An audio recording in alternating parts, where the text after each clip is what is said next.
الأسرة هي الحصن الأهم ضد الإلحاد والشبهات والشكوك. وأفضل ما تعمله مع أولادك، مع إخوانك، مع من يعز عليك التربية القرآنية، وهو ما لن يستطيع المفسدون كلهم أن يمنعوك منه. رب نفسك أولا ثم أولادك على أننا خلقنا هنا في هذه الدنيا لنبتلى. هو الذي خلق الموت والحياة ليبلوكم، هذه حقيقة، ليبلوكم، علشان ما يطلعش ابنك مثل هذا اللي بيقول أنا تركت الإسلام بعد ما شفت أخويا بتقتلوا وأصحابي بتقتلوا. رب ابنك على وما محمد إلا رسول قد خلت من قبله الرسل. محمد شخصيا صلى الله عليه وسلم، مش أخوك وصاحبك.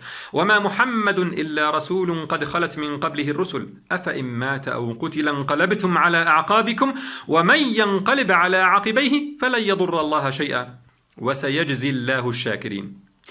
قل لابنك يا بني الله عز وجل لم يعدنا ألا يبتلينا ثم أخلف، أبدا، حاشاه سبحانه، بل وعدنا أن يبتلينا. ولنبلونكم بشيء من الخوف والجوع ونقص من الأموال والأنفس والثمرات وبشر الصابرين. ربي ابنك وبنتك على لتبلون في أموالكم وأنفسكم ولتسمعن من الذين أوتوا الكتاب من قبلكم ومن الذين أشركوا أذى كثيرا وإن تصبروا وتتقوا فإن ذلك من عزم الأمور. فإياك يا ابني لما ربنا يبتليك تعترض. ومن الناس من يعبد الله على حرف فإن أصابه خير اطمأن به وإن أصابته فتنة انقلب على وجهه خسر الدنيا والآخرة ذلك هو الخسران المبين. قل لابنك يا ابني إياك تنتظر جزاء أعمالك في الدنيا. الدنيا دار بلاء مش دار جزاء، وإنما توفون أجوركم يوم القيامة كما قال الله عز وجل. ما تقولش لابنك يا ابني صلي علشان ربنا يوفقك في دراستك، ادفع زكاة أموالك عشان ربنا يزيد لك أموالك، لا، صلي علشان ربنا يرضى عنك. ويمكن بعد ما تصلي وتستقيم ربنا يبتليك لكن حيكون معك.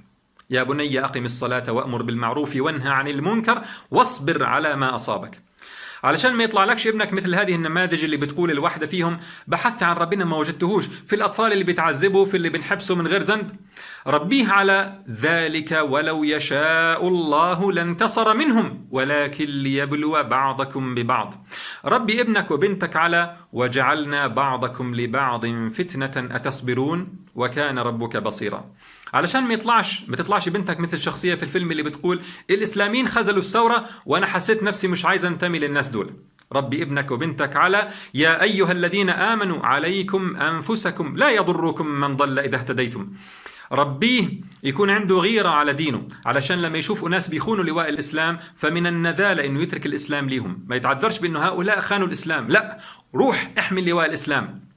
بينما للأسف تجدها تقول لك هم اتخذوا موقف خاذل من الثورة فأنا كرهت أنتمي لهؤلاء فتركت الإسلام. يا حلاوة، الله المستعان. تتحولين لعدو للإسلام، تبثين التشكيك والشبهات ضد الإسلام بدل ما تحملي لواء الإسلام لو كنت من الصادقين. ربي أولادك وبناتك على يا أيها الذين آمنوا كونوا أنصار الله ليحملوا هم اللواء ويدافعوا عن الإسلام. علشان ما تطلعش بنتك زي اللي بتقول خلعوا حجابي ونقابي فكفرت، الله المستعان. ربيها على الذين قال لهم الناس إن الناس قد جمعوا لكم فاخشوهم فزادهم إيمانا وقالوا حسبنا الله ونعم الوكيل. ربيها على قوة الشخصية والثبات وأن يزيدها إجرام المجرمين قوة. ربيها على سورة البروج والتي انتهت بحرق المؤمنين ومع ذلك قال الله عنهم في السورة نفسها إن الذين آمنوا وعملوا الصالحات لهم جنات تجري من تحتها الأنهار ذلك الفوز الكبير. اتحرقوا وذلك نعم ذلك الفوز الكبير، ماتوا على ما يرضي الله عز وجل وثبتوا على مبادئهم. ربي ابنك وبنتك أن يكونوا سعداء مع هذا كله لأنه يكفيهم أن يكون الله معهم.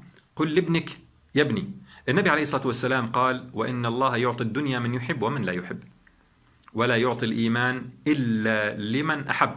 فلما تشوف نفسك يا ابني مؤمن تحب الله ورسوله فاعلم أن الله يحبك وكل شيء يحصل بعد ذلك لمصلحتك. يا ابني ما تشترطش على الله ينصرك في الدنيا. قل هل تربصون بنا إلا إحدى الحسنيين. الله يا ابني أعطانا إحدى الحسنيين، في نصر وفي شهادة. علق قلب ابنك بالآخرة، ذكره بأن الله عز وجل قال إن الله اشترى من المؤمنين أنفسهم وأموالهم بأن لهم الجنة. يبقى اشترى منك كل حاجة لكن في مقابل عظيم، الجنة. أنتوا يا الشخصيات اللي ظهرت في الفيلم نشأتوا في عوائل مسلمة وكنتم متدينين كما زعمتم. وإذا كانت قصصكم حقيقية أنا عاوز أسألكم سؤال: ما قرأتوش هذه الآيات كلها؟ ولا قرأتوها وما كنتوش عاوزين تقتنعوا بيها وتهربتوا من حقيقة أن الدنيا دار بلاء لا دار جزاء؟ والله عاد إذا أنتم خدعتوا أنفسكم فدي مشكلتكم، إذا خدعتم أنفسكم فهذه مشكلتكم. لا تلقوا باللوم على الله وعلى أقدار الله عز وجل. ربي ابنك يكون صريح مع نفسه وما يخدعهاش مثل الشخصيات اللي في الفيلم. ربيه وذكره بقول الله تعالى: بل الإنسان على نفسه بصيرة ولو ألقى معاذيره. بل الإنسان على نفسه بصيرة ولو ألقى معاذيره. وفي النهاية أخواني: ومن كفر فإن الله غني عن العالمين وإن تتولوا يستبدل قوما غيركم ثم لا يكونوا أمثالكم. يا أيها الناس أنتم الفقراء إلى الله والله هو الغني الحميد. والسلام عليكم ورحمة الله.